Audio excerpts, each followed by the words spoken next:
Good morning! Mayong buntag. I'm so happy to share with you the word of the Lord kay para magud sa ko ang word gid sa Ginoo. Kanang dako kayo siya impact sa atong kinabuhi nga maghatag ka nato og giya while living here in earth. Ang pulong sa Ginoo mugiya nato mulig-on mudasig mo enlighten sa atong mga kinabuhi.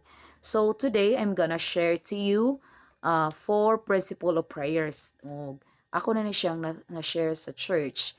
Then ako pud ni siyang i-share alang sa tanan nga kini nga mga principle of prayers effective kay ni siya sa atong mga kinabuhi kung imo gini siyang i-apply. And for me dako pud kay siya og kahimuan sa akong kinabuhi. So kini nga mga principle of prayers for ni siya kabuok nga kung ato ni siyang i-apply, imong i-apply, makagarantiya gid ta nga tubagon gid kini sa Dios. So, first principle of prayers, number one is you should have an intense prayer.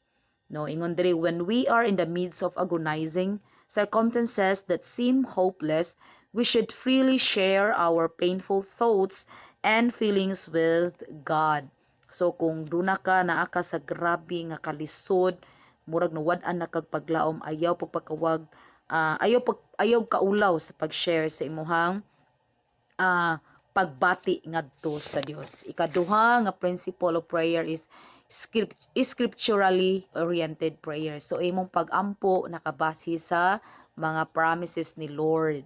So kanang muna nga murid kita sa word sa Ginoo, murid ta sa ihang mga instruction kay daay mga promises si Lord diha nga muhatag ka nato nga unsaon nato nga magampo ta nga i-claim gid nato ang promise. So when we face crisis in our lives, we should pray earnestly and confidently using the word of God as a basis for our prayers. So nindot kay na siya no nga ang ato ang word, ang atong prayer nakabase gid sa word sa Ginoo. Ikatulo nga principle of prayer nga ato ang himuon sa atong pag-ampo diha sa Ginoo is standing firm.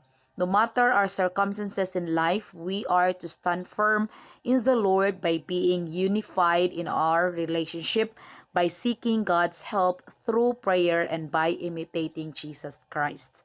So kanang ato jung i-imitate ang Christ, ang character ni Jesus. So muna nga kinahanglan nga consistent ang imong relationship with the Lord, na kay intimacy mao kinay number one kaayo nga gi-required ni Lord nato nga ang ato ang prayer granted nga ihatag sa Ginoo. Kanang dali ra ta tubagon sa Ginoo kung ikaw suod sa Ginoo. So make God as your best friend, imitate the character of Jesus.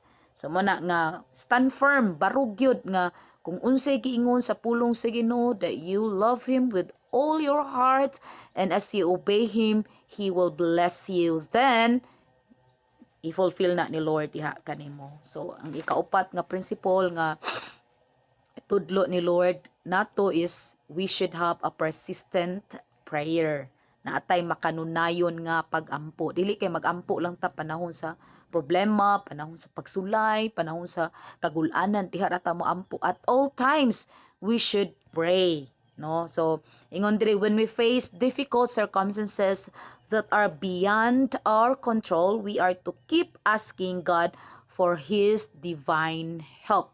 So karon kung naa ka sa kanang malisod gyud nga sitwasyon, murag para nimo wala na may pamaagi, wala na ilutsanan sa imong problema, ingon diri have a persistent prayer na adyo kay makanunayon nga pagpangutana sa Ginoo alang sa iyang pagtabang sa imong sitwasyon. Muna nga kung naa kay problema, ayaw gyud surrender, ayaw gyud lunga sa Ginoo, ayaw hunong sa pagpangayo og tabang sa Ginoo. Kung mahimo muhilak ta, mudangoy-ngoy ta sa Ginoo, muhapa ta, muluhod ta, mo surrender ta sa Ginoo. Kay ang Ginoo grabe jud ka maluluyon igsuon. Dili jud siya makaako nga mulantaw nato nga muhilak ta sa iyaha niya, dili ta niya paminawon. Dili jud inana ang Ginoo igsuon.